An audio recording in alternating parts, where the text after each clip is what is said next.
사람들, 그걸 섬긴다는 것은 그리 쉬운 일이 아니라는 것이죠. 하나님께서는 이 일을 어떻게 이루어 가셨는가? 하나님을 섬기고 교회를 섬기고 성소를 섬기게 하면서 마침내 성숙된 인격으로 사람을 섬기기까지 하나님께서 이스라엘 백성들을 성숙시켜 주시고 양육하셨다. 우리가 그렇게 이해해 볼 수 있을 것입니다. 그러므로 그리스도인들은 교회를 어떻게 대하느냐, 또 하나님에 대하여 어떤 자세를 갖느냐에 의해서 평가되어지기보다는 교인들의 성숙도는 사람을 어떻게 대하느냐에 따라서 그 사람의 인격과 그 사람의 신앙적 성숙도가 드러나고 결정된다고 할 수 있겠습니다. 우리 모든 크리스찬들이 하나님 앞에서 또 교회 앞에서 행하는 일은 절제하며 할 수 있고 우리들이 좀 더 내 자신을 희생하면서 해나갈 수 있을 것입니다. 모든 성도들이 대부분 그 일을 하는데 그리 어렵지 않게 선택하면서 하나님과 교회에 대하여 섬기고 봉사하고 헌신하는 일 아마 감당하는데 넉넉히 하는 것을 볼 수 있습니다. 그러나 때때로 사람을 대하는 태도를 볼 때 거기에서 성도들의 성숙도와 신앙적 성숙이 얼마나 이루어졌는지 우리들이 판단해 볼 수 있고 또 찾아볼 수 있는 것 아니겠습니까? 지난번에 저희들이 그 1월 달에 이재철 목사님이 오셔서 그 집회를 하면서 성도들은 진열장과 같아야 된다 하는 그 말씀 중에 그런 표현을 하셨어요. 성도들은 진열장과 같아야 된다. 밖에서 자기 자신의 내부가 다 보여야 되고 자신에 대해서 모든 사람 앞에 섬김이나 삶의 내용에 있어서 거치는 것이 없어야 된다 하는 표현의 말씀을 주셨습니다. 여러분, 우리들이 하나님을 섬기는 것, 또 교회를 섬기는 것 대단히 중요한데 동시에 사람을 섬기고 우리 주변에 가까운 사람을 섬기는 일이 같이 이루어져야 결국 우리들이 진열장같이 그 누구에게나 칭찬받고 투명하게 하나님의 사랑을 드러낼 수 있는 사람들이 되지 않겠습니까? 이제 이스라엘 백성들이 하나님을 섬기고 교회를 섬기는 단계를 뛰어넘어 사람을 섬기는 단계까지 이르게 되었습니다. 오늘 예배하는 저와 여러분들이 하나님을 기쁘시게 하고 교회를 섬기는 일을 뛰어넘어 사람을 섬기는 일에 하나님 앞에 옳다함을 인정받는 저와 여러분이 되시고 부사렐과 오홀리압이 아론을 섬기고 하나님의 사람들을 섬길 때 어떤 기쁨을 누리게 되었는지 그 기쁨이 오늘 예배하는 저와 여러분의 기쁨이 되기를 주님의 이름으로 축원합니다. 사람을 우리들이 어떻게 대해야 되겠는가? 오늘 이 말씀을 보니까 첫째는 섬김의 대상으로 우리 사람들을 보아야 되겠다 하는 것입니다. 1절 중반절에 보니까요, 이렇게 말씀합니다. 성소에서 섬기기 위한 정교한 옷을 만들고 그랬습니다. 제사장의 옷을 만드는데 하나님이 정의를 내리시기를 섬기기 위한 옷이다, 그렇게 정의를 내렸습니다. 제사장의 옷을 만드는데 만드는 사람도 섬김으로 만들고 입는 사람도 섬김으로 그 옷을 입었다 하는 것이죠. 예수 그리스도께서 이 땅에 오시는 모습을 보면서 마가는 이렇게 정의를 내렸습니다. 인자에 온 것은 섬김을 받으려 함이 아니라 도리어 섬기려 오셨다. 예수님이 이 땅에 대제사장으로 오신 것은 섬김을 받으러 하심이 아니라 섬기러 오셨다, 그렇게 말씀을 합니다. 그리고 베드로전서 2장 9절에 보면 우리 모든 크리스찬들을 왕 같은 제사장이라고 표현하고 있습니다.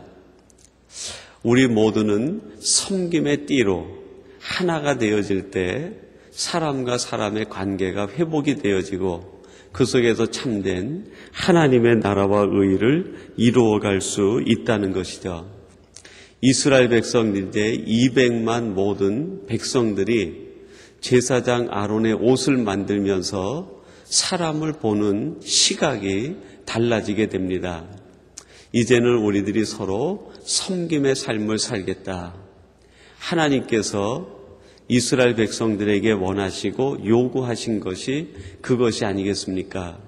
서로를 섬김의 대상으로 보고 서로를 섬기고자 할 때 그들이 하나님이 선택한 제사장 나라가 돼서 세계 열방을 구원할 수 있는 하나님의 백성으로 세움받고 쓰임받을 수 있게 되었습니다. 오늘 예배하는 저와 여러분들도 이제 섬김의 눈으로 사람을 보고 우리의 삶의 내용을 하나님 앞에 드림으로 하나님과 세상 앞에 쓰임받는 저와 여러분이 되기를 간절히 바랍니다. 그리고 두 번째로는 이 제사장의 옷을 만들면서 사람은 사랑의 대상으로 보아야 된다 하는 것을 이 부사렐과 오홀리압이 깨달았다고 할 수 있겠습니다. 여러분 6절에 보니까요 이렇게 말씀합니다. 그들이 또 호마노를 깎아 금태에 물려 인을 새김같이 이스라엘의 아들들의 이름을 그곳에 새기며 그랬습니다. 그 보석에다가 이스라엘의 12아들의 이름을 이 부사렐과 오홀리압이 이름을 새겨 넣기 시작했다 하는 것이죠. 그 보석에다가 이름을 새기면서 그 새기는 사람들이 어떤 마음이 들었을까요? 나는 하나님 나라에 새겨진 보석과 같은 사람이구나 하는 것을 깨닫게 되었을 것입니다. 나는 하나님의 사랑받는 존재다. 이스라엘 모든 백성 한 명 한 명은 하나님께서 보석에 새긴 이름같이 가장 존귀한 하나님의 사람이다 하는 것을 알게 되었을 것입니다. 이 귀한 하나님의 사람을 하나님이 사랑하시는데 어찌 우리들이 사랑하지 않을 수 있겠느냐? 하나님이 사랑하는 그 대상을 우리들이 어찌 사랑하지 않을 수 있느냐 하는 것을 이들이 깨닫고 철저하게 고백을 했을 것입니다. 사람은 사랑의 대상이다 하는 것을 새롭게 이해하고 발견하게 된 것이죠. 여러분 주변에 있는 이웃이 누구이든지 그 이웃이 하나님께서 여러분에게 주신 하나님의 보석에 새겨진 이름같이 존귀한 사랑의 대상인 것을 믿으시기 바랍니다. 내 옆에 있는 사람, 나와 함께 신앙생활하는 동력자, 우리의 가족 한 사람 한 사람이 하나님이 보석에 새긴 사랑의 대상임을 알고 오늘도 그 사람을 사랑함으로 그 사람을 섬김으로 하나님이 주신 의를 이루고 하나님 앞에 더욱 기쁨이 넘치게 되기를 주님의 이름으로 축원합니다. 그리고 세 번째는 우리 주변에 있는 사람을 하나님의 눈으로 바라보아야 되겠다 하는 것입니다. 우리 인간적인 눈으로 보는 것이 아니라 하나님이 이분을 어떻게 볼까? 하나님의 관점으로 사람을 보는 것이죠. 여러분 7절에 보니까요 이렇게 말씀합니다. 에봇 견대에 달아 이스라엘 자손의 기념 보석을 삼았으니 여호와께서 모세에게 명하신 대로 하였더라 그렇게 말합니다. 그 이름을 새긴 보석을 견대에다 달면서 하나님께서 이것은 기념 보석이다 그렇게 말씀하셨다는 것입니다. 기념 보석이라는 것은 그 보석의 가치에 있는 것이 아니라 그 보석에 어떤 사연을 담아두느냐에 있는 것이죠.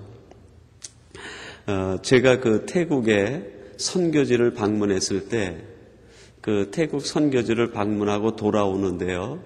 그 선교사님이 선물을 하나 이렇게 주시더라고요. 근데 그 태국에 가면 거기에 원석이 그렇게 많습니다. 사파이어라든지 그 아주 좋은 보석들, 그 원석들이 아주 귀한 것들이 많아요. 그거를 이제 원주민들이 채굴해가지고 내려오면 그 시장에서 거의 그 돌을 팔듯이 그렇게 원석을 팔아요. 그래서 관광지에 오는 그 사람들이 그 원석을 사다가 가공을 해서 반지를 만들기도 하고 목걸이를 만들기도 하고 그럽니다. 그러니까 저에게 주신 것이 그 원석을 다듬은 것으로 그 반지를 하나 만들어서 주시더라고요. 그래서 사모님에게 갖다 주세요 하고 선물로 주시더라고요. 그래서 제가 그거를 받아가지고 와서 집사람한테 주고 이것이 선교지에서 그 선교사님이 주신 겁니다 하고 그 반지를 줬거든요. 그들이 그 다음부터는 그 반지를 낄 때마다 그 선교사님을 생각하더라고요. 이거는 그냥 반지가 아니라 그냥 보석이 아니라 그거를 보면서 거기에 담긴 사연을 기억하더라고요. 하나님께서 우리들에게 원하시는 것은 사연을 원하시는 거죠. 하나님과 우리 사이에 어떤 사연들이 많이 쌓이게 되느냐.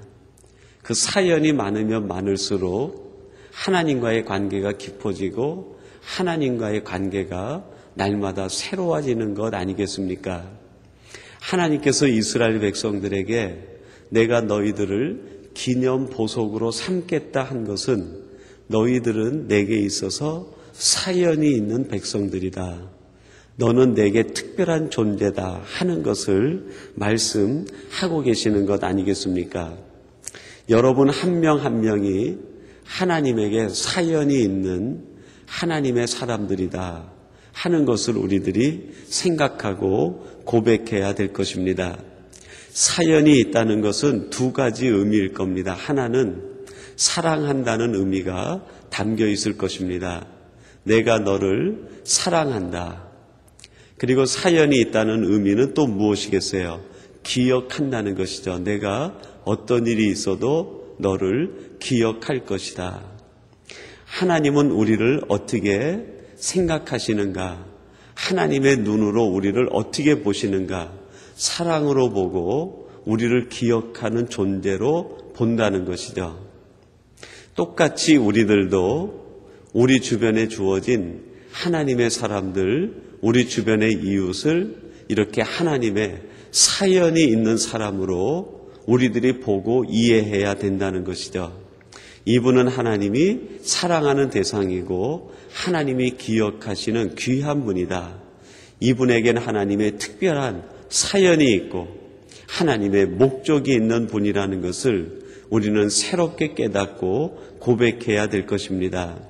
우리 자신 하나하나가 하나님에게 사연이 있듯이 우리 옆에 주신 모든 이웃들도 하나님의 사연이 담긴 하나님의 사람인 것을 알고 그 속에서 서로 함께 하나님의 나라를 이루어가는 동력자가 되고 협력자가 될 때 하나님이 가장 기뻐하시는 공동체가 만들어지게 될 것입니다.